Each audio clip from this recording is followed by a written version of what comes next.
نحمده ونصلي ونسلم على رسوله الكريم اما بعد فاعوذ بالله من الشيطان الرجيم بسم الله الرحمن الرحيم الحمد لله رب العالمين الرحمن الرحيم مالك يوم الدين الحمد للہ تمام تعریفیں اللہ ہی کے لیے رب العالمین جو پروردگار ہے تمام جہانوں کا، الرحمن بڑا مہربان ہے، الرحیم نہایت رحم والا، مالک یوم الدین مالک ہے بدلے کے دن کا۔ سبحان ربک رب العزت عما یصفون وسلام علی المرسلین والحمد للہ رب العالمین۔ اللهم صل على محمد وعلى آل محمد كما صليت على إبراهيم وعلى آل إبراهيم إنك حميد مجيد۔ اللهم بارك على محمد وعلى آل محمد كما باركت على إبراهيم وعلى آل إبراهيم إنك حميد مجيد۔ سورہ فاتحہ سے متعلق چند بنیادی باتوں کا تذکرہ گزشتہ دو دروس میں ہوا، جس میں سورہ فاتحہ کے اسماء مبارکہ کا تذکرہ، اس کے فضائل مناقب کا تذکرہ اور مختصر انداز میں اس کی خاص اہمیت اور حیثیت کا تذکرہ ہوا۔ ان باتوں کو اگر تفصیل سے بیان کیا جاتا تو شاید اس پر کئی دن لگ جاتے۔ اللہ کی توفیق سے مختصر انداز میں اور اجمالی رنگ میں اس کا تذکرہ کرنے کے بعد اسی طرح مختصر انداز میں اس کی تفسیر بیان ہوگی۔ جس طرح ان بنیادی باتوں کی بڑی تفصیل تھی، اسی طرح سورہ فاتحہ کی تفسیر میں بھی بڑی تفصیل ہے۔ ویسے تو قرآن پاک کا ایک ایک لفظ سمندر کی مانند ہے، یا اگر میں اپنے ذوق کے مطابق کہوں تو خوشبو کی، عطر کی اس شیشی کی مانند ہے جسے جب بھی کھولا جائے هو المسک ما کررتہ یتذوق، انوکھی مہک ملتی ہے۔ سمندر ہے، اس میں جتنی بار بھی غوطہ لگایا جائے اتنے ہی زیادہ قیمتی موتی اور جواہرات ہاتھ لگتے ہیں۔ چونکہ ابتدائی صورت ہے قرآن پاک کی، اس لیے مفسرین اس کی وضاحت میں، اس کی تشریح میں، اس کی تفصیل میں بہت کچھ بیان کرتے ہیں۔ اس کی سب سے پہلی آیت جس میں اللہ تبارک و تعالی نے بہت بڑا دعویٰ کیا، دعویٰ بھی اسی قدر عظیم تھا جس طرح خود اللہ کی ذات عظیم ہے۔ میں دعویٰ کروں گا تو اپنی حیثیت کے مطابق، آپ دعویٰ کریں گے تو اپنی حیثیت کے مطابق، اور جب رب دعویٰ کرے گا تو وہ اپنی حیثیت کے مطابق۔ فرمایا الحمدللہ، جس کا معنی ہر آدمی سمجھتا ہے کہ تمام تعریفیں اللہ کے لیے۔ ایک لفظ کا اضافہ کروں گا اور اسی سے بات تھوڑی سی وضاحت میں جائے گی اور بات سمجھ میں آئے گی۔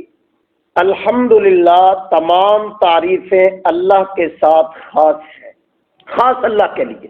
اکثر مفسرین نے، چونکہ ہماری زبان، ہمارا معاشرہ، ہماری تہذیب، ہماری لغت وہ اہل عجم کی لغت ہے، اس کا عربی کے ساتھ کوئی تعلق اور مناسبت نہیں ہے، تو اس لفظ کو سمجھنے کے لیے ہمیں اپنی زبان میں، اپنی لغت میں سے کچھ ایسے الفاظ نکالنا ہوں گے، کچھ ایسے جملے لانا ہوں گے جس سے بات سمجھ میں آئے کہ الحمدللہ میں اللہ کیا کہنا چاہتا ہے۔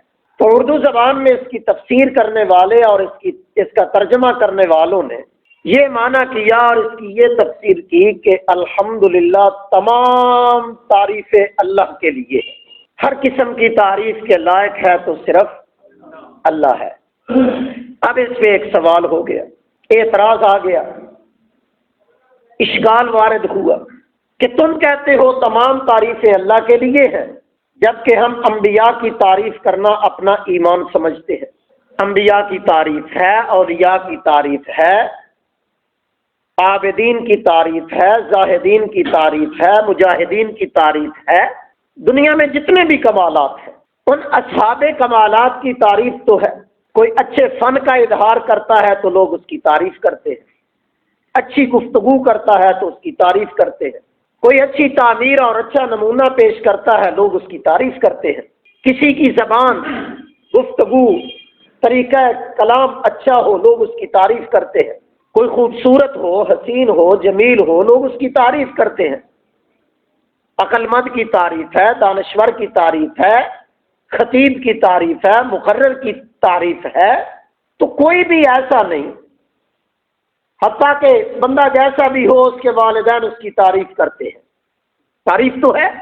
تو ایک طرف یہ کہا گیا الحمدللہ تمام تعریفیں اللہ کے لیے، دوسری طرف ہم دیکھتے ہیں کہ مخلوق کی بھی تعریف ہوتی ہے۔ تو مفسرین نے اس کا جواب دیا کہ مخلوق کی تعریف عارضی ہے، اللہ کی تعریف دائمی ہے۔ مخلوق کی تعریف عارضی، اللہ کی تعریف دائمی، اس لیے کہ مخلوق پر فنا ہے، اللہ فنا سے پاک ہے۔ تو جس طرح مخلوق فانی، اس کی تعریف بھی فانی، اللہ باقی تو اس کی تعریف بھی ہمیشہ دائمی۔ 1400 سال ہو گئے حضور علیہ السلام کو دنیا سے تشریف لے گئے، لیکن تعریف اب بھی ہے۔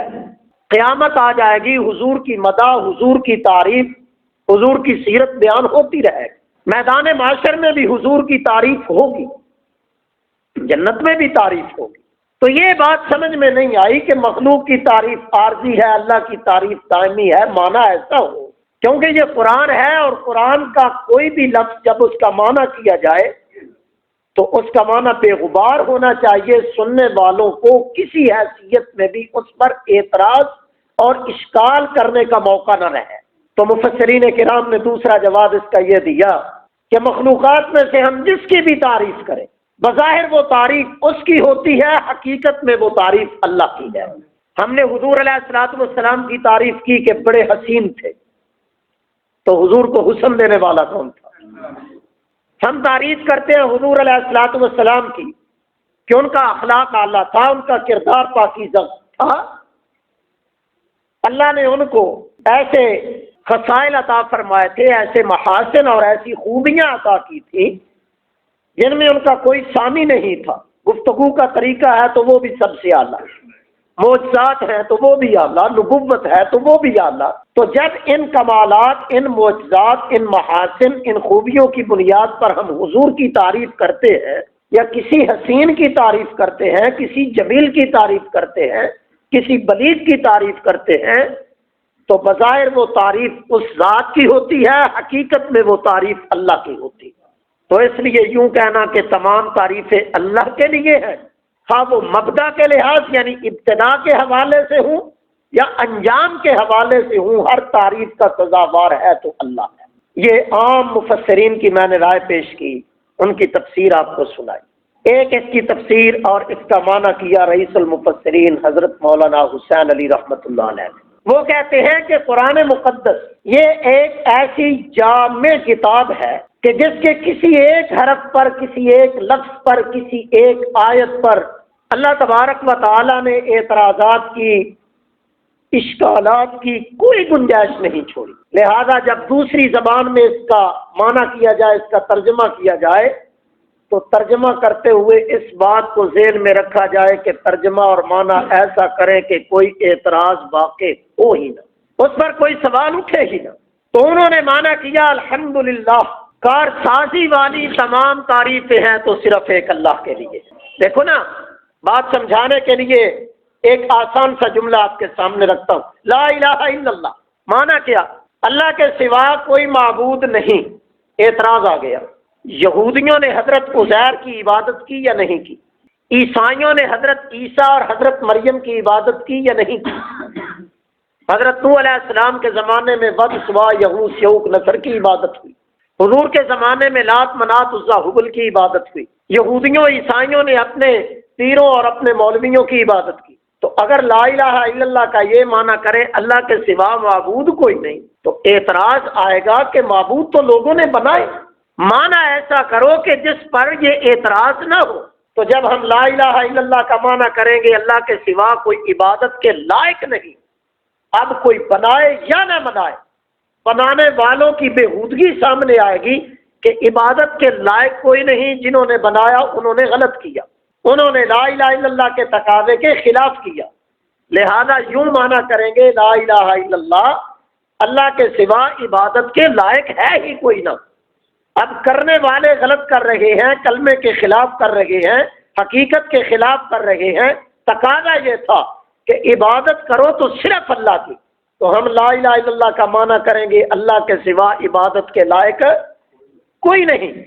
تو یہاں الحمدللہ کا ہمیں معنی کرنا ہوگا تمام کارسازی والی تعریفیں، تمام الوہیت والی تعریفیں، ربوبیت والی تعریفیں، خالقیت والی تعریفیں، ایک رب ہونے کے حوالے سے تعریفیں ہیں تو وہ صرف ایک اللہ۔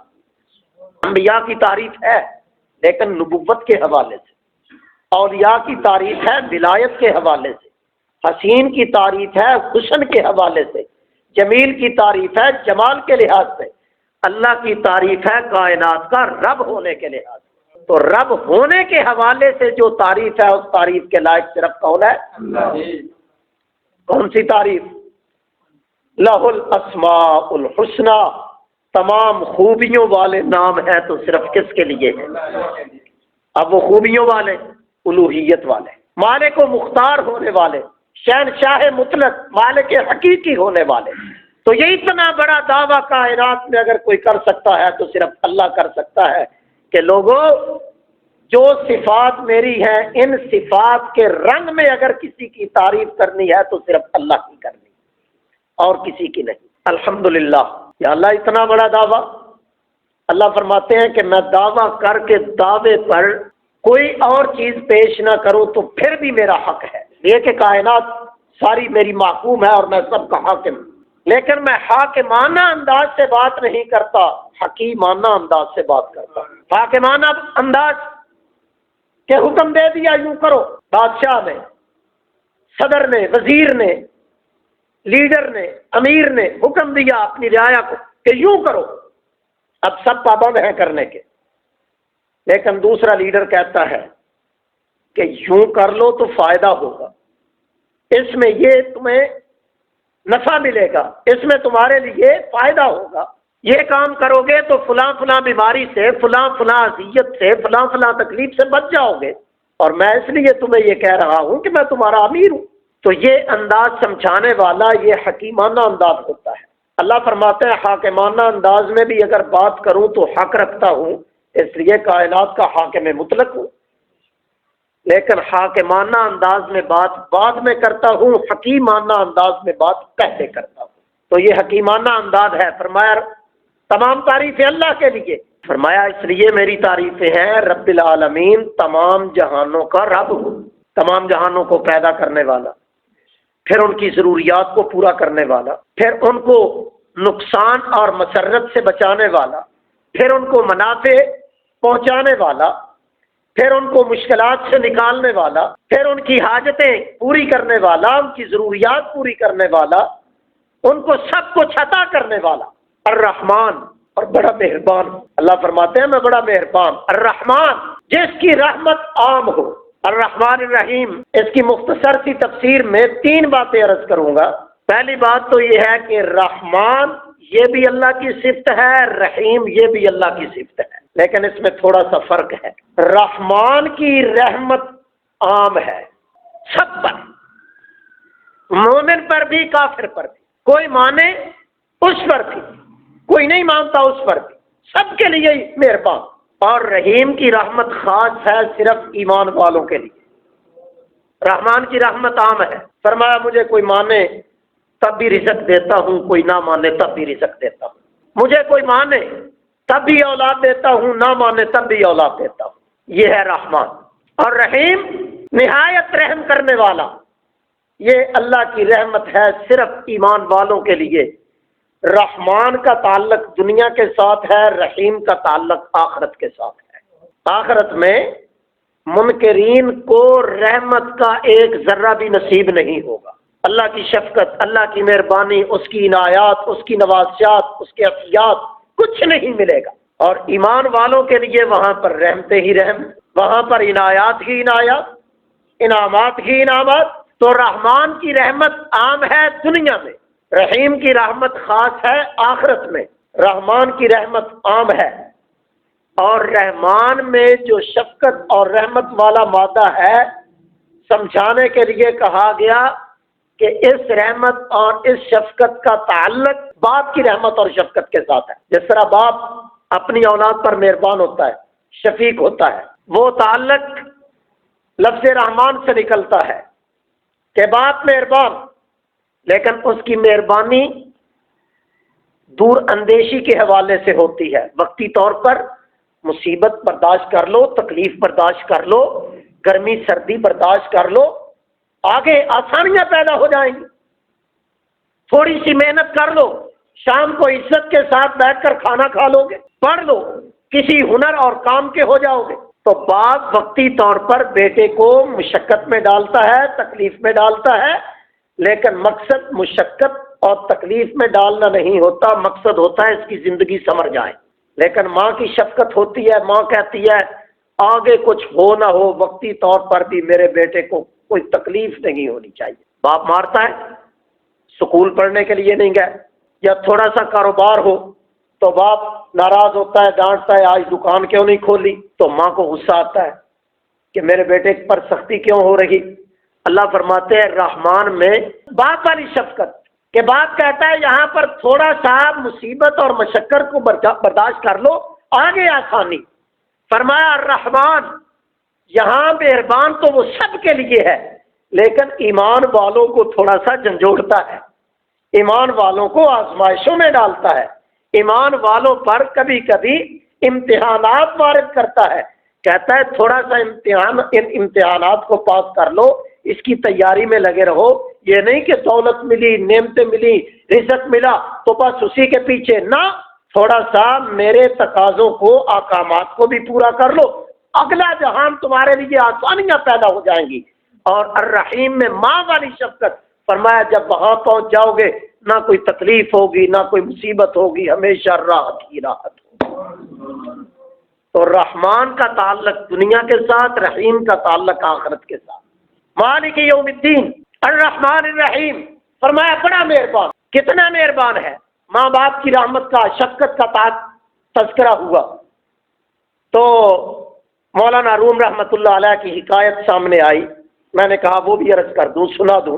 فرماتے ہیں کہ بادشاہ بیمار ہوا، حکیموں نے، طبیبوں نے، معالجوں نے اس کا بڑا علاج کیا، لیکن شفا نہیں ہو رہی۔ چند حکیم سر جوڑ کے بیٹھے، انہوں نے کہا کہ بادشاہ کے لیے کوئی ایسا نسخہ تجویز کریں، کوئی اس کے لیے ایسی دوائی تیار کریں کہ اسے شفا ہو جائے۔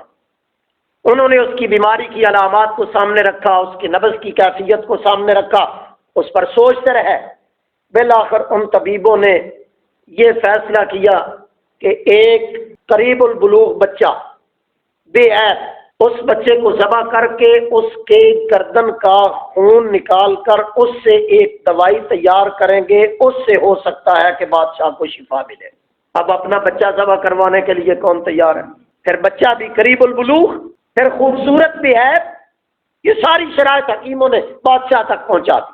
تو بادشاہ نے کہا کہ ایسا ناممکن کام نظر آتا ہے کہ کوئی اپنے لختے جگر کو ذبح کروانے کے لیے تیار ہو، لیکن پاس بیٹھے وزراء نے، اس کے دربار میں آنے والے درباریوں نے اس کو کہا کہ کوئی محنت کر لیتے ہیں، کوشش کر لیتے ہیں، کسی سے خرید لیتے ہیں۔ بالآخر بادشاہ کے لشکری نکلے کہ اس عمر کا لڑکا جو بے عیب ہو وہ کہیں سے تلاش کر کے لائیں۔ جس کے پاس بھی جاتے وہ کہتا سب کچھ قربان کر سکتے ہیں، لیکن اپنے بچے کے گلے پر چھری نہیں برداشت ہو سکتی۔ چلتے چلتے چلتے کوئی 4-5 لشکری کسی جنگل سے گزر رہے تھے، ایک جھونپڑی انہوں نے دیکھی۔ جھونپڑی میں انہوں نے دیکھا کہ ایک آدمی جو بڑھاپے کی طرف جا رہا ہے اور اس کی بیوی وہ دونوں بیٹھے ہیں اور ان کے پاس ایک 10 11 12 سال کا لڑکا کھیل رہا ہے۔ اب ان فوجیوں نے، بادشاہ کے ان کارندوں نے ان سے بڑی باتیں کی کہ بادشاہ کے بارے میں تمہارا کیا خیال ہے؟ انہوں نے کہا بہت اچھا، بہت نیک، بہت رحم دل ہے، بڑا سکون ہے، بڑا انصاف ہے، تعریفیں کی بادشاہ کی۔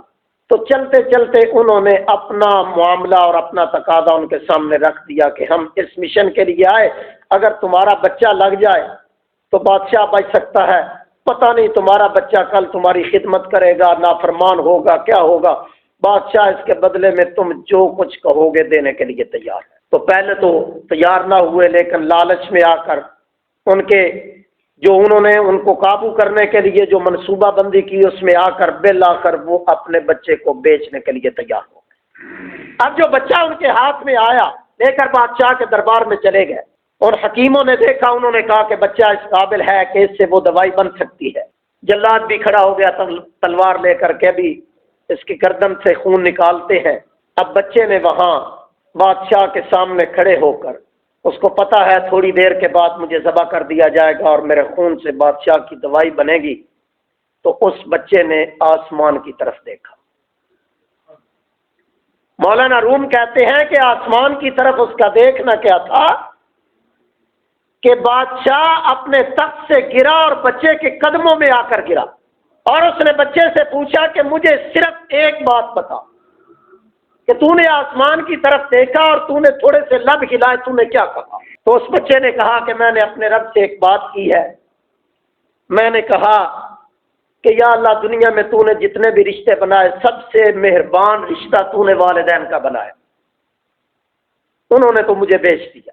اس کے بعد شفقت والا تو نے رشتہ بادشاہ کا بنایا کہ وہ اپنی رعایا کا غمخوار ہوتا ہے، بادشاہ خود میرا قاتل ہے، اس سے بڑا مہربان مولا تو ہے، میں تو اس سے پوچھتا ہوں کہیں تو نے تو میرا سودا نہیں کر دیا۔